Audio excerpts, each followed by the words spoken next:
Ìpànìyàn tó ṣẹlẹ̀ nìbàdàn kò jẹ́ kí àwọn èèyàn jáde dìbò, ṣùgbọ́n APC máa wọlé.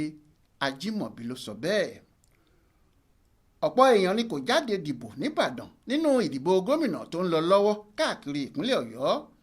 Nígbà tó ń sọ̀rọ̀ lórí ìṣẹ̀lẹ̀ yìí lẹ́yìn tó dìbò tán ládùúgbò Olúyọ̀lé nìbàdàn lọ́sàn-án yìí, ìyàwó gómìnà ìpínlẹ̀ Ọ̀yọ́ tẹ́lẹ̀ Florence Ajímọ̀bí sọ pé rògbòdìyàn òṣèlú tó ṣẹlẹ̀ láàrin ọjọ́ mẹ́ta ṣáájú ọjọ́ ìdìbò níbi tí àwọn jàǹdùkú olóṣèlú ti ń yìnbọn para wọn bí ẹni pẹran ló fà á tí àwọn èèyàn kò ṣe jáde dìbò nítorí ẹ̀rù tó ń bà wọ́n.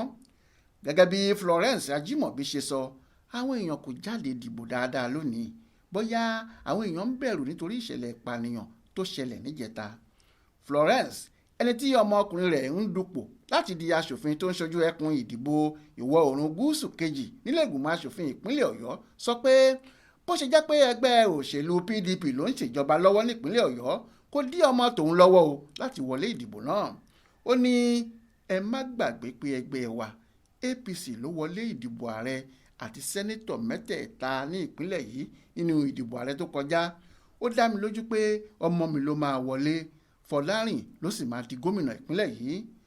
Ṣáájú ni gómìnà ìpínlẹ̀ Ọ̀yọ́ ẹnjíníà Ṣèyí Mákindé, ẹni tó dìbò ní nǹkan bíi aago 11:15 níbùdó ìdìbò tó wà ládùúgbò Àbáyọ̀mí nítòsí Ìwó Road nìbàdàn, pàápàá ti fi ìgbàgbọ́ ẹ̀ hàn pé dídùn lọ́sàn ètò ìdìbò yìí yóò so fóun.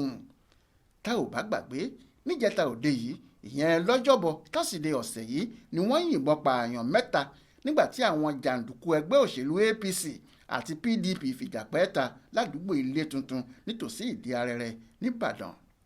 Ọ̀làwálé Àjàó ló ṣàkójọpọ̀ ìròyìn yìí fún Aláròyé online television.